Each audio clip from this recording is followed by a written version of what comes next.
Last Saturday, my friend Jake invited me to join him for a silent auction at the local library. It sounded like a low-key evening, and I was curious about what kind of items a library might auction off. As we arrived, the place was bustling, filled with book lovers, and the faint aroma of coffee wafted through the air. We wandered over to the tables where the books were laid out, each with a bidding sheet beside it. It seemed like a pretty standard event until we overheard a peculiar conversation coming from the mystery section.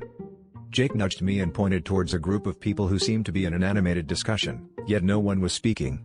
We moved closer and realized they were all staring intently at a stack of books.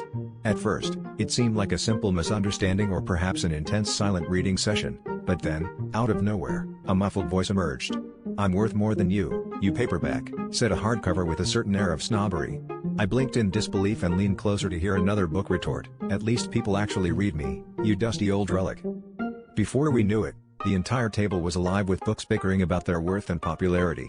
The biographies boasted about their real-life drama, while the fantasy novels claimed they offered the best escape.